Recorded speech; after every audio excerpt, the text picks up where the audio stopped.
People talk about dangerous jobs: mountaineer, fireman, fact checker for Fox News. And then there's motherhood. The Mother Mystique by Irma Bombeck. Read by Karl.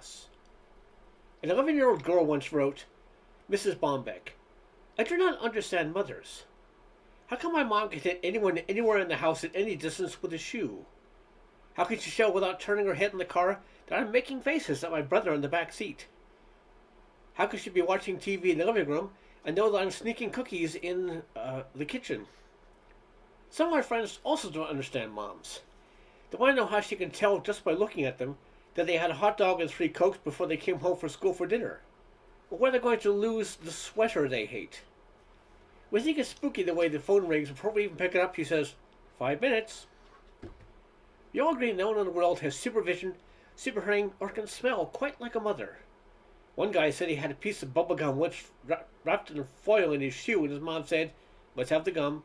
You want to tear your retainer out? Since you write about kids all the time, we thought you could explain moms to us. Sincerely, Kathy. Dear Kathy and friends, I find your letter most amusing.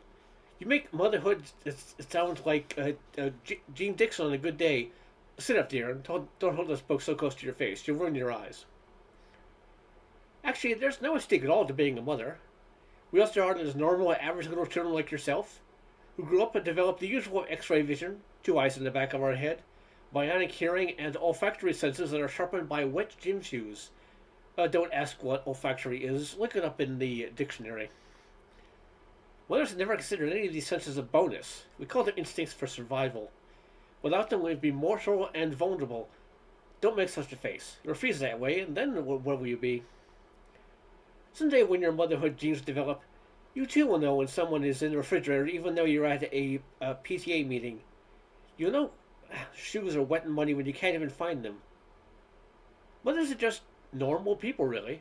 We don't pretend to be perfect or to have all the answers to child rearing. Why, throughout the years, there are a lot of aspects of children which I profess complete ignorance.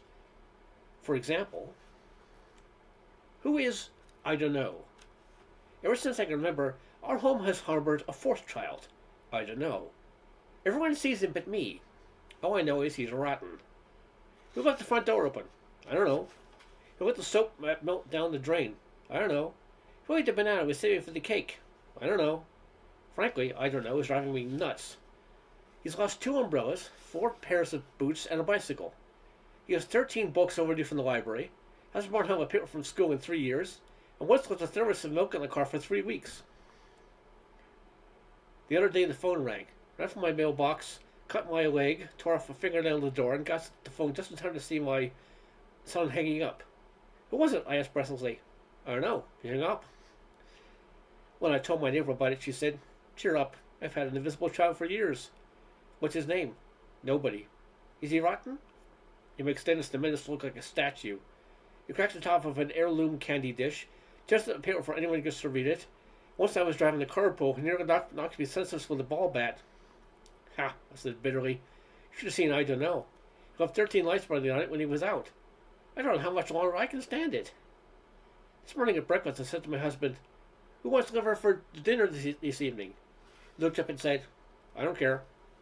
That can only mean one thing. I don't know has a brother. At what age is a child capable of dressing himself? Some say when a child can reach the clothes hamper without falling in, they are ready to assume responsibility for what they wear. A child develops individuality long before he develops taste. I've seen my kids strangle the kitchen in the morning with outfits that need only one accessory, an empty gin bottle. There was always one child in the family who thrives on insecurities and must have her emotional temperature taken every 5 minutes. I call it the parade of the closet. Beginning at 7 a.m., she will prepare breakfast, fully clothed and ready for school.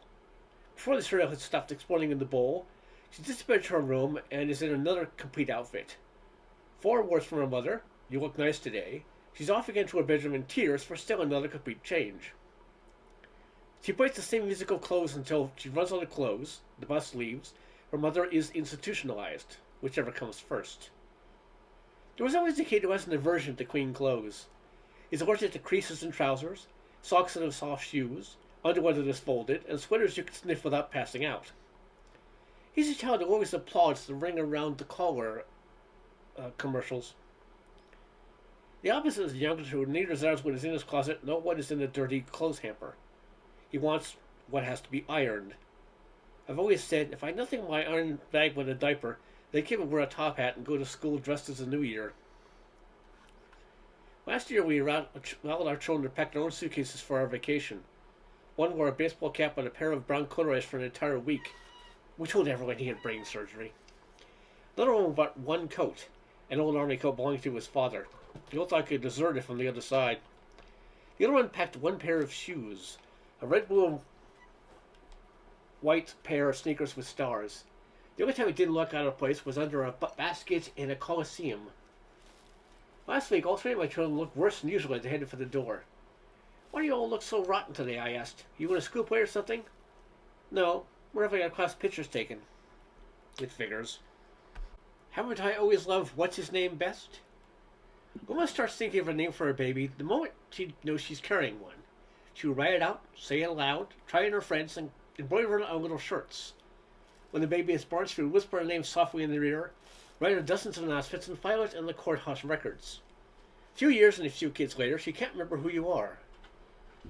I've heard mothers go through 10 or 12 names before they get lucky and hit the right one. Once I wore my PJs wrong side out, and my mom, thinking it was a name tag, called me Dr. Denton for a week. Children seem to think there is something Freudian in this entire exercise. The old, if my mother really loved me, she would remember my name trauma. This is hogwash. I love Mark, Mary, Mike, Mill, Massa. What's his name with the same affection as I love Brett, Braun, Evelyn, Mart, right? You know who you are. Our neighborhood psychiatrist beats me out. He said there's nothing generalized from mothers who can't put a name to their children right off the bat. It used to be a good day for me when I can remember what I called them for, let alone remember who they are. In talking to a young Murray the other day, it was revealed that he was one out of 7 children, and not once what he called it was he ever given the right name. Just because there were so many of us, he said, that it confused my mother. I hate to shoot his steering down, but for a long time when I was an only child, and I still got Sarah, Beth, Mildred, Vera, Edna. Funny desperation from my mother would shout, "Lo, I have to call you before you answer." I yelled back, "Until you get it right." Was I close? She shouted. Edna was someone in the neighborhood. It was like Dennis, she mused. I should have named you that. Then why did you name me Irma? Because it was easy to remember. Why can't we have our own apartment? We knew the kids would take it the wrong way, but we had to do it anyway. Children, he said, your father and I want to get our own apartment. One looked up from his homework, and the other two even turned on the volume on the TV set. What are you saying? We're saying we'd like to move out and be on our own for a while. But why? Asked our daughter. Aren't you happy here? You have your own room and the run of the house. I know, but a lot of parents are already just striking out on their own. It'd be expensive, said our son. Thought about utilities and phone bills and newspapers and how little things you take for granted around here. We thought it all through. Spit it out, said our daughter. What's bothering you about living with us? Did we ask too much? What did we ask you to do? Only cook, make beds, do laundry, take care of the yard, keep the car in running order, and bring in the money. Was that so hard? It's not that, I said gently. Just we want to fix our own apartment and come and go as we please. If it's your car you wanted, why didn't you say so? We can make arrangements. It's not just the car. Want to be able to play upstairs when we want to and come in late without someone saying, where have you been?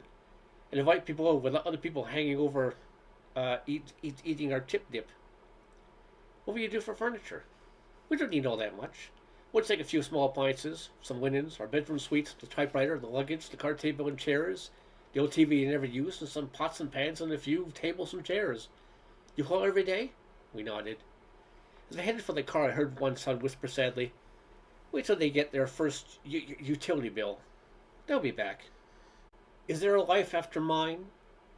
No one knows what a life expectancy is, but I have a horror of leaving this world and not having anyone in the entire family know how to replace a toilet tissue spindle. Some awesome thought to have 4 grown people running around a daze saying, I thought she told you how. The other was saying, if I knew she was sick, I'd have paid attention. The tissue spindle isn't the only home skill that's been mastered by no one at our house. Consequently, I've put together a single-family survival manual for when Mom is gone. Replacing toilet tissue spindle. Grasp both spindle and push gently to one side where there's a spring action. The spring will release and you discard the old cardboard.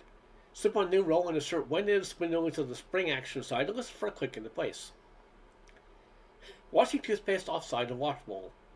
Before toothpaste is allowed to harden / become a permanent part of the enamel, swish water from faucet over affected area and give a gentle nudge with wash glands or cloth. Sink will be ready for next sloppy. Turning on the stove. Hot meals require a hot stove. If the stove is gas, ignite by turning dial or handle while holding match over burner. If stove is electric, take forefinger and push firmly on button of desired heat. Caution, do not put food directly on burner, but put it in the pan first. Closing a door. This is hard as it is. When door is ajar, make sure it is free of foreign objects, children, feet, packages. Then grasp it firmly by the handle and give it a push until you hear it click. Slamming the door will not make it close any firmer than a push. Turning off a light. The same principle is used in turning off a light as in turning it on. If it's a wall switch, you flick the switch up and down until you can no longer see the light. If it's a chain mechanism, you compress the chain between thumb or forefinger and give it a tug. The light will extinguish. Operating a clothes hamper. Don't be intimidated because there are no instructions or dials on the lid. Bending from the waist, you simply pick up a sock, a pair of pants, or a towel, lift the lid of the hamper, and feed soiled clothes into it. The good furry would take it from there. Keep this manual handy for easy reference. Have to take this skills to me when I'm not going. The end.